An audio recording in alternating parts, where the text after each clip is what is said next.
Halo semuanya. Pada kesempatan hari ini saya akan mempresentasikan mengenai aerosfer. Aerosfer, sebanyak aku tahu itu sama dengan tanah.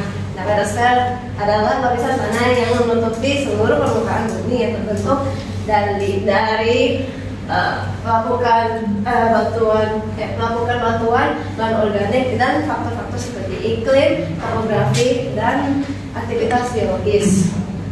Nah, ini contoh-contoh aerosfer. Nah, aerosfer sama dengan tanah, kan benar kan? Terus ada jenis-jenis aerosfer, ada 5, yaitu tanah gambut. Tanah gambut terbentuk dari bahan organik dan cenderungnya terletak di daerah basah.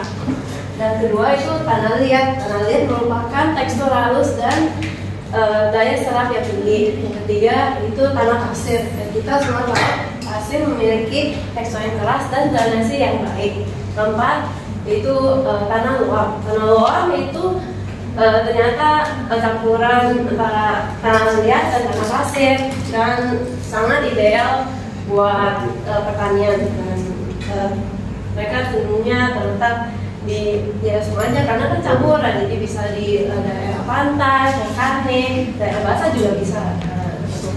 Terus yang kelima itu tanah vulkanik. Kita semua tahu kalau namanya tanah vulkanik, mereka terletak di daerah vulkanik, dan tanah vulkanik juga kayak mineral dan subur. Nah, kapan terjadinya aerosfer? Nah, prosesnya cukup lama sih, bahkan sejak jutaan tahun lalu. Dan mulai sejak bumi pertama mengalami pelapukan akibat faktor seperti cuaca, air, dan aktivitas biologis. Nah, di mana terjadinya? Karena aerosfer itu tanah, jadi itu terdapat di seluruh permukaan bumi kecuali tempat yang merupakan es permanen dan tempat yang belum mengalami pelapukan. Dan apa dampaknya ke lingkungan dari aerosfer?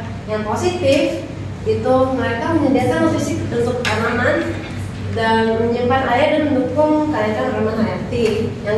Yang sayangnya ada dampak negatif, yaitu itu bisa memicu degradasi tanah seperti erosi, polusi, dan penggunaan yang dapat mengurangi kesuburan tanah dan mengganggu ekosistem.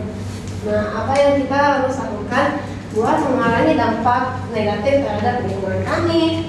Yang pertama, kita bisa melakukan reforestasi. Kita bisa menanam kembali pohon untuk mencegah erosi. Yang kedua, kita bisa pertanian berkelanjutan, yaitu menggunakan teknik pertanian yang ramah lingkungan. Yang ketiga, kita bisa mengelola limbah, yaitu mencegah polusi tanah dengan mengelola limbah industri dan domestik.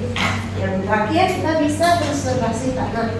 Nah, kita bisa menerapkan metode seperti terasering dan tanaman-tanaman penutup tanah. Dan kata bisa kita bisa dapat dari aerosfer karena adalah warisan yang harus dijaga, karena dari sanalah kehidupan bermula dan berkelanjutan. Sekian dari presentasi aku. Maaf jika ada salah kata atau salah ucap. Terima kasih.